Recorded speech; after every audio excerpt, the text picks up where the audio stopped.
नमस्कार दोस्तों, आपका स्वागत है मिशन मार्केटिंग में और मैं आपका होस्ट नरेश। जैसा कि आप थंबनेल देख कर के समझ गए होंगे, आज हम चर्चा करेंगे A2 मिल्क पर कि A2 मिल्क हमें जो है क्या कोरोना से बचा सकता है, क्या योगदान दे सकता है। कुछ लोग तो यहाँ तक कह रहे हैं कि ये कोरोना की दवाई है, इसी में सारे एंटीबॉडीज़ हैं। तो देखिए, किसी भी चीज़ को जो है पहले विश्वास करने से आप उसको जांच परख लीजिए। सबसे पहले जानते हैं कि A2 मिल्क है क्या और ये कैसे आया। अब A2 मिल्क जो है, जब डॉक्टर वी कुरियन ने श्वेत क्रांति का संचालन किया और भारत में उस समय जो है प्रति व्यक्ति मिल्क जो है बहुत ही कम था, जो औसत होना चाहिए वो नहीं था। यानी कि मिल्क का प्रोडक्शन जो है हमें अपनी जनसंख्या के हिसाब से बढ़ाना था। तो डॉक्टर वी कुरियन ने एक रिसर्च के आधार पे श्वेत क्रांति का आह्वान किया और संकर नस्लों को बढ़ावा देने की बात कही। संकर नस्लें कैसे तैयार होती हैं? जब कोई दो विजातीय प्रजाति को संकरण करा करके और एक तीसरी प्रजाति तैयार करते हैं, तब जाकर के एक नई प्रजाति बनती है।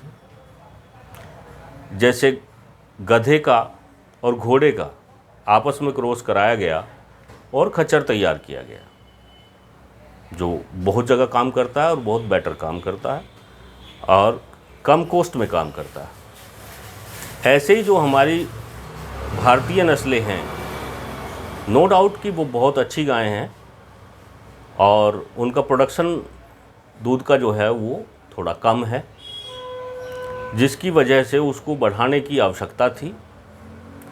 और बाहर से जो है विदेशी गायों के जो सीमेन थे, यानी कि वहाँ के जो बुल थे उन नस्लों के, वहाँ से सीमेन मंगा करके यहाँ के हमारी जो देसी गायें थी उनके साथ में क्रॉस कराए गए। क्रॉस करा करके जो है नई गायों की उत्पत्ति की गई, यानी कि नई नस्ल जो है वो तैयार हुई। और आज हम इन नस्लों को देसी भाषा में अमेरिकन गाय के रूप में जानते हैं। जो विभिन्न प्रकार की नस्लें हैं, अमेरिकन गाय में भी अलग अलग प्रजाति हैं और उन सब प्रजातियों की अलग अलग कैपेसिटी है मिल्क प्रोड्यूस करने की। अमेरिकन गाय एक दिन में 30-40 लीटर तक दूध आराम से दे सकती है और कुछ गायें तो जो हैं वो 50 लीटर से 80 लीटर तक जो है प्रोडक्शन दे रही हैं पर डे का। दिन में 3 बार भी दूध दोहा जाता है। कुछ गायों का प्रोडक्शन इतना अच्छा है। ऐसा करने से मिल्क का प्रोडक्शन बढ़ा।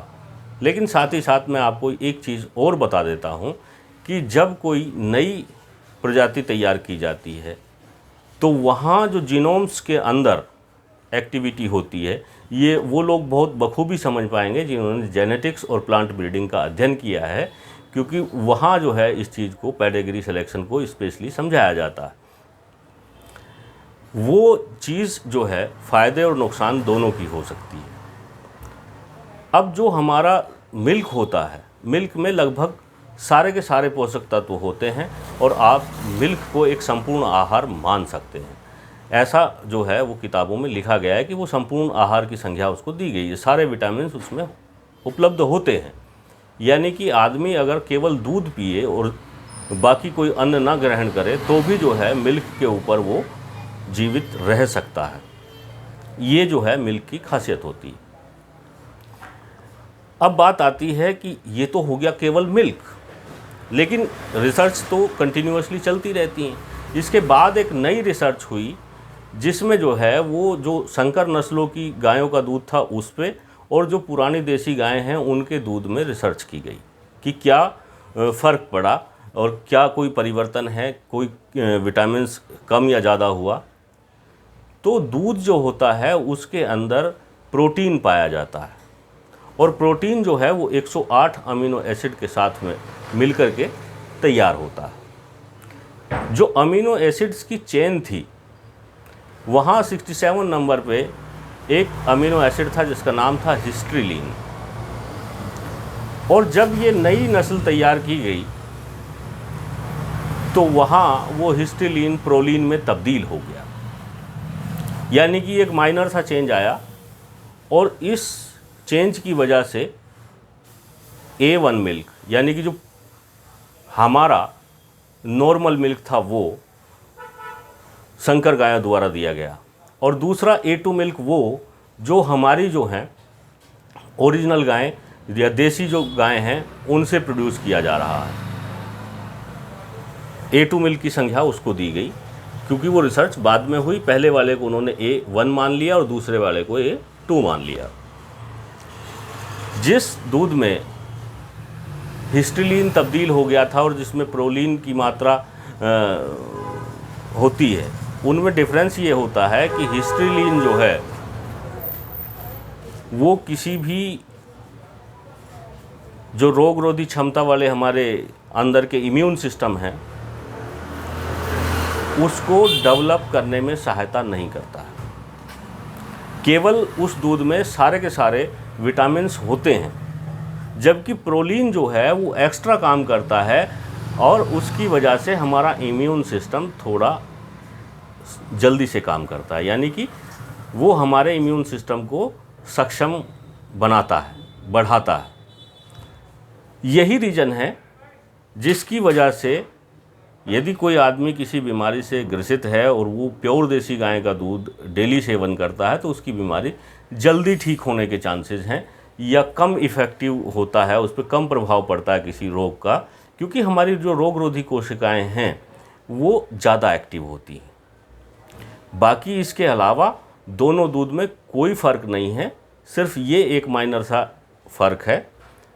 इसकी वजह से हम जो है बाकी दूध को ख़राब नहीं कह सकते। ऐसा नहीं है कि जो A1 मिल्क है और A2 मिल्क है उसमें ये अच्छा है ये ख़राब है। मिल्क दोनों ही अच्छे हैं, दोनों में ही पोषक तत्व बराबर होते हैं। सिर्फ जो फ़र्क पड़ता है ये एक फ़र्क पड़ता है, बाकी जो साधारण व्यक्ति है उसको कोई भी दूध पीने से कोई प्रभाव नहीं पड़ेगा। बीमार व्यक्ति को यदि A2 मिल्क मिल जाता है तो वो वेल एंड गुड है। इसी के साथ मैं आपको ये रिक्वेस्ट करूँगा कि किसी भी प्रकार के भ्रम में ना पड़ें। जो मिल्क अवेलेबल है, जो डाइट आपके पास अवेलेबल है, बाकी फल हैं, फ्रूट्स हैं, जो भी चीज़ें आपके इम्यून सिस्टम को बूस्ट कर सकती हैं, उन सभी चीज़ों का आप सेवन करें। मिल्क मिलता है वो भी बहुत अच्छा है, नहीं मिल रहा है उसके अलावा भी बहुत सारे अल्टरनेट हैं। अगर आप अपने इम्यून सिस्टम को सही रखेंगे, आप प्रॉपर जो है वो डाइट सही रखेंगे, तो आपकी जो रोगरोधी कोशिकाएं हैं वो अच्छे से काम करेंगी। और यदि आपका इम्यून सिस्टम अच्छा है तो यदि आपको कोरोना हो भी गया है तो आप उससे फाइट कर सकते हैं, उससे रिकवरी करके और जीत सकते हैं। हमारे देश के बहुत सारे लोग कोरोना पॉजिटिव होने के बावजूद सही हो चुके हैं। आज भी अगर आप देखेंगे तो डेली जो है उनका प्रतिशत बढ़ता जा रहा है, तो घबराने की ज़रूरत नहीं है। और ये जानकारी आपको अच्छी लगी होगी। मैं आपसे रिक्वेस्ट करूँगा कि आपको अगर लाइक, शेयर और आप इसको सब्सक्राइब करते हैं तो हम लोगों को इससे बल मिलता है और नई नई वीडियो बनाने के लिए हमें इंस्पिरेशन मिलता है। जाहिर सी बात है कि वीडियो आपको अच्छी लगी होगी, इसको आप लाइक करना और शेयर करना ना भूलें। इसी के साथ धन्यवाद, थैंक्स।